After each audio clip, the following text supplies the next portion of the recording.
Well, I tell you, Jose, it's been a while getting ready for this one, isn't it?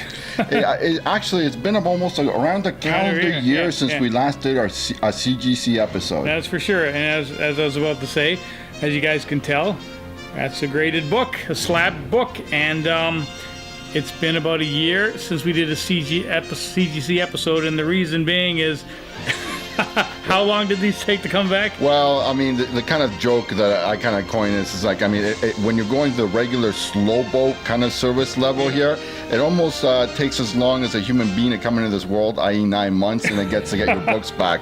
I submitted, these are, we're going to be calling these our 2019 fall-winter kind of CGC hauls, but these are books submitted last December. Now, to be honest, they were not sent to CGC in December. They were given to one of my local shops for pressing and then to be sent off. They were sent off in the new year in January. CGC has received them. They received them in February. And from February, I just received them this week of Halloween, so it was basically 8 months. So it is time for our CGC episode, and I know I'm looking forward to this. Very exciting, and I think it's safe to say you got some books back that you really were ecstatic about, while others were, Well, you know what? The emperor wears no clothes. You can't dodge these kind of punches. Quite a few of these books I've featured in a previous episode. And for our viewers, if you want to know some of the ins and outs or the reasons why the books were purchased, if it was featured in a previous episode, I will mention it. So without further ado, let's get to the macro of it. Sure. 16 books. We're going to kind of split it into two kind of episodes. So in this episode, we're doing a flight of the first 8 books. We're going to do low and mid-grade submissions here. So we're going to be showing 2 3.5s, a 4.5 low grades, and then 4 mid-grades, 2 5.5s, and 2 6.5s. Great. Okay, so without further ado, this is her third and last curtain call. Our first book is Junie Prom, issue number 1 from December of 1947, Deerfield Publications. Yeah, I first featured this book in episode number 65, part 2, all the way back from June of 2017, where I picked this up in a trade from a raffle win at the Toronto Comic Book Show. Yeah, I traded in a mid-grade Batman Adventures number 12, First Harley Quinn, for this book and a small handful of other books. Yeah, I also featured her again in our 100th anniversary episode. Yeah. Man, it only feels like a few months since we shot that, but I mean, that was back in December of 2018. Exactly, yeah. Yeah. Now, this is a scarce book with sporadic sales history and really only a few graded copies in the census. The highest graded copy is a lone 9.4 mint copy, which, considering the high grade, must, I think, either be a file copy or come from an original collection. Now, Torpedo Comics out of Vegas bought the second highest graded copy, VF minus 7.5, from Heritage Auctions back in mid 2018. My best remembrance, I think they sold it for something like $500-$700 US. Now, with a spotty history, my best guesstimate really at a fair market value for this book would be, I would say, a baseline, no more, or I would not sell it for a penny less than $200 US, and I think a fair market value would be about $250. And on a good day, if it made over $300 US, it would not be surprising at all. Now, from a grade prediction wise, I will say with the 16 books, 12 of the 16, so 3/4 of them, I guessed within a half point. In other words, if I said it was a 6, it either came back at 5.5 or a 6.5, if you know what I'm saying. The other 4 books, we will just, will not mention anything more than that. So when I fairly believe that, I mean, in the most part, I got it right, and it just some careless omissions on my part kind of like derailed the train on some of those other books. So predicted grade for this one was a 4 VG. It came back at 3.5, so around that. Major condition flaw on this one, it's got a triangular bite out of the lower bottom left corner by the spine there, and it's also, the spine is split about for ½ an inch where that happens. But from an eye appeal kind of perspective, I mean, it's kind of camouflaged by the suds overflowing from the soda fountain there, so it's not really that detracting. So for a book like this, I mean, I got it for basically nothing. So from a price point, it's all profit minus grading fees for me. And this is her last call, her last third carton call, and she's going in the vault, and she won't come out again until I kind of sell her when I'm liquidating on my estate. Well, that is a good way to start, Jose. Fantastic book. Okay, next up, we're staying in the golden age here. We are staying in the golden age, and I remember when you first presented this book. Yeah, Sheena, issue number 14 from January 1951. This is the first of two Fiction House books submissions here. I love this Sheena cover by it's it's one of those covers that just kind of gets you, that I really like the image and it seems timeless. I first featured this in episode 96 from August of 2018. I'm using this book as a kind of like a cautionary example of always kind of what I would say carefully examine your prospective purchases and submissions before kind of committing. Now, I was aware that there was the bottom, that staple on it had kind of rusted, and it had created some stains along the rust of the spine there, and a little bit within the centerfold there. But I mean, after I'd submitted it and I saw it back, I mean, actually, I think the thing had progressed to the point where I created some new staining. So I'm not surprised at the 3.5 grade on that one. I looked at the CG notes when I got the book back, and they indicated that there was staple rust with small stains at the centerfold and by the spine on the back cover, which I agree. It was more extensive, but at least a good thing with slabbing, and it's kind of like I don't want to say airtight environment, but it's a seal within there, and they put a piece of micropaper to stabilize, hopefully, that kind of thing. I'm sure if you were taking pictures of it, you can show the back of the cover so you can see that. I'm underwater on this because of that. I mean, I should remember that, and there was no way that this would have come back in anywhere near a mid-grade kind of condition. So 3.5, I mean, okay, I agree with it. I paid $225 Canadian, and I expected a mid-grade, so I'm into it for around $300. Catastrophic result in a way at a VG minus. What do I think the book is worth at this grade? I don't know, $100, $125 US. But again, I really love this Maurice Whitman cover. Okay, I mean, the cover, I will say, if you look at the frond, I saw last condition point to make on the bottom left corner. See that red? It should be even more vibrant, and the other fronds along the edge there, kind of thing. They should be that color. So color fading. So it's color fading, but particular to that thing, it's uneven in the sense maybe that color was more fugitive, because it doesn't look any other colors to have faded. No. So it's one of those things where, again, it's not too detracting, but you know what? I mean, these kind of books, if the cover speaks to you, you buy it. Oh, for sure, sure. And of course, the color fading from a number of reasons. The book could have been under some fluorescent lamps for a few years, like a lot of offices have, or even sunlight can do that. So you got to be careful. And some colors are more fugitive than others, as I said. You would know about that. Yeah, nice book though, Jose. Very, very nice. Yeah, love that good girl cover. Okay, we're staying in the golden age, and we're moving up half a grade here. Very nice copy of Haunt of Fear, Jose. So are you happy with 4? What do you think? Yeah, actually, this one came in a half grade higher. I had predicted grade on this one at 3.5 VG minus. This is Haunt of Fear, issue number 16 from December of 1952, EC Comics. I first featured this book in episode number 99 from Halloween in 2018. I picked this one up in the summer at the Toronto Comic Book Show. I remember being really nervous and excited, as this, of course, was my first major PCH pickup. The EC Western comic book series Gunfighter was rechristened The Haunt of Fear with issue number 15. Now, the Haunt numbering continued a few issues before it was reset after issue number 17. So that means, in essence, that made it issue number 1. That also means, of course, that there are technically 2 different Haunt of Fear issue 15s and 16s. Geez, these guys were worse than Marvel with their numbering. Now, that said, this is an attainable book for people with modest means. And attainable, by that I mean that there are multiple copies for sale on eBay right now at the time of the shooting anyway.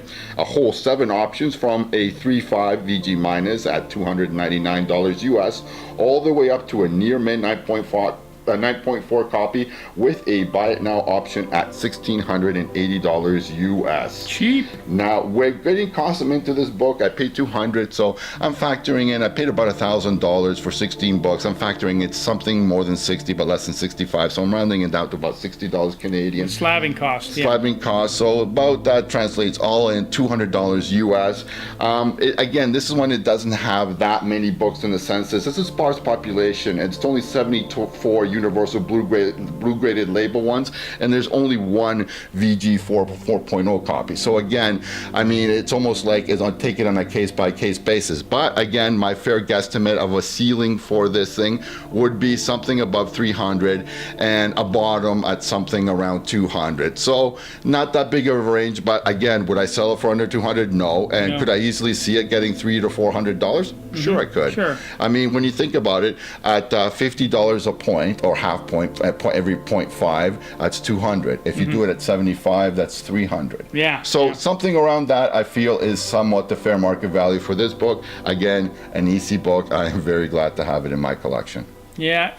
Jose, I'm jealous. I really like that. I still haven't acquired one of these EC books yet, but eventually I'll get one, I hope. Yeah, you do see some of them, some more than others. Cool.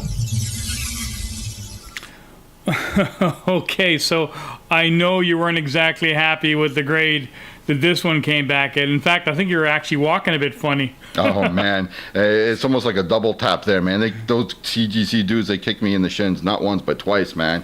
Yeah, actually, from a distribution standpoint, of the two big publishers, DC and Marvel, I submitted a total of 10 DC titles. This is one of only 2 Marvel submissions. Both of them big books. This, of course, is the little brother to the giant that is Incredible Hulk 181. No one needs to be told that this is Hulk 180 from October of 1974. I first featured this in episode number 81 from February of 2018. This Wolverine Grail was snagged from Sandy at Retro. Now, of course, I didn't hesitate to step out of my comfort zone, and I believe I paid $50 above my self-imposed $300 maximum for vintage books. Now, of course, what I didn't do was again scrutinize the purchase, and so I kind of missed a small nickel-sized circular stain on the back cover. What can I say, like Homer Simpson? Dope! Yeah, with grading costs, I figure I'm into it for around $400 Canadian, which is around 300 US. Fair market value at the 4.5 grade is $400 US, or around $500 Canadian. So I would stand to make a small profit if I decide to sell it. But what I want to say that, in my opinion, a book like Hulk 180 should be noted as a first appearance, period. Now, whenever a character, I believe, first clearly appears, that should be their first appearance. What I'm trying to say, maybe badly, is just eliminate the whole first cameo designation altogether. This whole cameo versus first full thing has just gone completely bat crazy. Yeah. My personal feeling is that the publishers are exploiting it and us so that they can sell large numbers of 2 books instead of just 1. Now, with that being said, I think that, of course, Hulk 181 is still the more desirable book, mainly due to the classic battle cover. But here's a what if to consider. What if CGC were to change course and start labeling Hulk 180 as the first full appearance, or just first appearance, as opposed to just a first cameo? What would happen? Would that decrease the value of Hulk 181? I tend to think not. Would that increase the value of Hulk 180? I tend to think so, but not to the same level of Hulk 181. Having said that, I feel like a significant segment of the market, for whatever reason, just doesn't trust CGC. Ever notice how a book isn't a first appearance to CGC until it gets hot? CGC backtracks all the time. They didn't even note the Free Comic Book Day Umbrella Academy as the first appearance until the show came out. Now, my advice for new collectors who are Wolverine fans that can't afford a complete Hulk 181, do as I do, I guess, and get as solid a copy as you can afford. I think you'll be very happy with it for years to come. It's an awesome and historic book that will always be a key, just not quite as much as Hulk 181. Now, if you want to get technical, issue Hulk 180 is the first appearance of Wolverine, but the market has spoken and dictated that 181 is the more valuable comic, and that isn't going to change. So there's no sure thing in the comic book market, but Wolverine's first appearance is about as close as you're going to find. Now, with still the cheaper alternative to 181, Hulk 180 is nonetheless climbing. Now, since 2017, most grades have basically doubled in those 2 years. The grade right above me, the 5.0, has basically done particularly well, really. 2 years ago, it sold 4 times and averaged just $182 US. Last year in 2018, the sales volume blossomed to 16 sales and exported a fair market value of $283. So far, 2019 is proving to be Hulk 180's year. The same 5.0 grade, which once brought less than $200, is ascending closer to $500 US territory. Now, since September 2019, all 3 sales have been between $450 and $460 US. The lower grades are also faring equally as well. Since late August 2019, the 3.5 grade has sold 4 times for no less than $270 US, and an incomplete 0.5 copy has a fair market value of just over $100 US, which is, in the end result, the real indication of just how hot this comic has become. For sure, for sure. Now, yeah, I guess obviously if I were you, I'd probably be disappointed in the grade 2. But you know what? Mid-grades are moving, and mid-grades are easier to unload than the higher grades because more people have the finances to buy the mid-grades. So I think you're going to do pretty well with this one over time. Yeah, from a price point standpoint, like I said, what I'm into it for is very reasonable. I mean, I cannot fault it. I love having it. And the book, minus that thing, is in tip-top shape. It's got 3, the 3 books that received white pages designations, believe it or not. This one, the Junie Prom, and 1 final book that we will feature last on our 2nd episode. Cool. So it's a white pages book. I can't complain as far as condition, really. Oh, yeah, yeah. Great book, Jose. Fantastic. Okay, now, if I'm not mistaken, this is the most money you've ever paid for a book in your life. Is that correct? Yeah, that would be indeed correct on this one. Yeah, we ended the low-grade submissions with that Hulk 180 with a bang. We're going to start the mid-grades here with a bang. This is, Batman 139 from April 1961. Yeah, Betty Kane was the Batgirl first introduced in the 8-page story scripted by Bill Finger and penciled by Old Moldy himself, Sheldon Moldoff. And this issue, and she was to be the romantic interest for Robin, the Boy Wonder. Now, to understand the significance of this comic, we have to delve into the persistent and prevalent shadow that hung over the dynamic duo in the mid-1950s. Were Batman and Robin gay? Yeah. Were they gay? Oh, jeez. Yeah. The real trouble started in the mid-50s when one Dr. Frederick Wortham, the infamous shrink that led the crusade to clean up comic books, actually accused the dynamic duo of being gay. Dr. Wortham is, of course, the author of Seduction of the Innocent, and it was his efforts that helped usher in the comics code. Now, DC took note, and fearing apparent backlash, the publisher went about trying to make Batman and Robin ladies' men by introducing female versions of the Batman character for the dynamic duo to romance. I swear, I'm not making this stuff up. No. Yeah, so Batman 139's introduction of Batgirl was meant to dispel the gay Robin myth. Luckily for us, it spawned a great female character that once tweaked has turned into a key player in today's DC universe. Now, the first appearance of Betty Kane, Batgirl, in Batman 139 is also a very tough book to find in nice shape.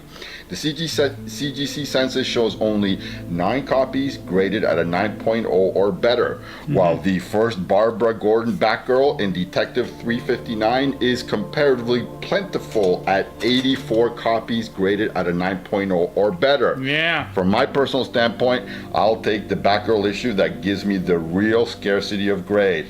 Now, I've never shown this book. I picked it up at a Toronto comic book show back in 2018. I predicted a grade of 6.0 fine, so it came in at a fine minus, half a grade point lower. That's okay. I'm okay with it. I paid, as you said, $500 Canadian, which at the exchange rates at the time was about $350 US. Now, the fair market value for a 5.5 slab grade is currently about $625 US, or about $800 Canadian. Yeah. It's in the top 48.2% of the census, so it's about mid-table, so in the middle of there, half of them being graded higher, half about being graded lower. Yeah. It's not bad really when you're considering that an 8.0 copy, VF copy of this book puts you in the top 10% of the census. Can't complain about that. 10%. Ah, man, you know what? It's got that just mesmerizing yellow cover that when I saw this book, I just had to have it. Yeah, it just really jumps out. It's fantastic at first appearance. I mean, come on. Yes. Yeah. Beautiful book, Jose. Fantastic. Damn, am I really enjoying these 10-cent covers of yours. These are spectacular. We got a really nice Lois Lane and number 17. And at a 5 yeah. Well, first of all, are you happy with that grade? Okay, so predicted grade for this one was 6.0. Yeah. The main condition issue with that was it had a subscription crease. Yeah. It didn't really quite break color, but it's still kind of noticeable arm's length. So we were limited by that because otherwise the book is pretty tip-top shape condition-wise. So as you said, this is Lois Lane issue number 17 from May of 1960. I first featured this book in episode number 81 from February of 2008. Now, I picked it up for $150 Canadian, which at the time was about $110 US. All-in costs were a few bucks over 200 Canadian or about 150 US. Fair market value is about $100 to $125 US for this graded book, so I'm a little underwater. Now, the main thing and one of the themes about the submissions is you'll see a lot of books that are second appearances, this being one of them. Now, for those without deep pockets but still interested in investing in Silver Age keys, a good strategy, I believe, is looking at the second and the third tier Silver Age key issues, books that are proven but are not quite blue chips, as I would say, which brings us to this issue of Lois Lane, where it seems like weird things are happening on the Kurt Swan cover. Now, maybe Superman has given too much blood into transfusion because he seems pretty calm and nonchalant about Lana Lang using her heat vision, I repeat, her heat vision and not her x-ray vision, to melt the bedside table lamp. Now, actually, I guess this isn't too weird if you know Lois, but only she would interpret receiving a blood transfusion as the conniving act of a brazen hussy. Geez, I wonder how she really feels about Lana Lang. And I mean, if Superman is willing to swap bodily fluids with Lana, surmises Lois, then he must like her better. Now, the guess, again, the main point about this book is that it features the second appearance of Brainiac, the major Superman villain who first appeared in Action issue number 242 back from July of 58, and he stopped here for a tale what I had thought was his second appearance in Superman 141 is from November of 1960. So this was a surprise thing. I picked it up, and after I picked it up, I realized it was the second appearance of Brainiac. Now, all truth be told, I looked at the book. It had some pretty flat and formulaic stories, and they make for a fairly forgettable issue content-wise. Though, you have to keep in mind that the formula for this title routinely involved Lois marrying space aliens and developing temporary new appendages. Still, it's the second appearance of Brainiac and the first appearance of Super Lois and Super Lana, so you can take that to the bank, I guess. Now, I think secondary appearances are sometimes are something more people should start looking into, really. Much emphasis is put on first appearances, and later appearances get ignored, primarily due to a lack of knowledge from new collectors. If it doesn't say first appearance on a slab, I'm not interested mentality has been driving this narrow view for far too long in the marketplace. Now, the spread, obviously, between first and second appearances has grown far too wide, I believe, in far too many instances. The main point to make here is that I guess I overpaid a bit for this low mid-grade copy, or as Uncle Sandy... Okay, I'm not touching that one. That's a great book, Jose. Thanks for bringing it in. I think it's great. Fantastic. Now, this is one of those books I'm actually looking for myself. So but when you originally featured this book, it was one of my favorite episodes we've done so far.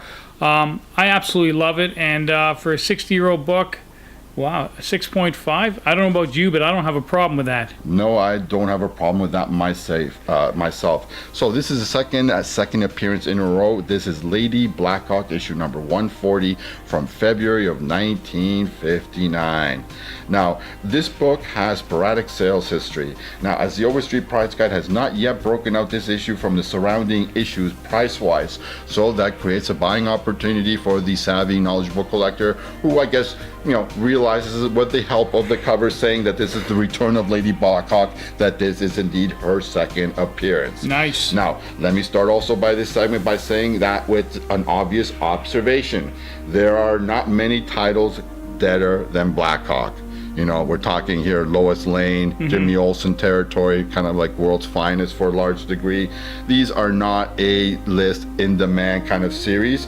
But having said that, I find the counterintuitive option always works. Buy what other people are not looking. I mean, buying the hot in-demand key right now, it's like, trying to catch a falling knife, you're gonna get cut. For sure. So I'd rather do something like this.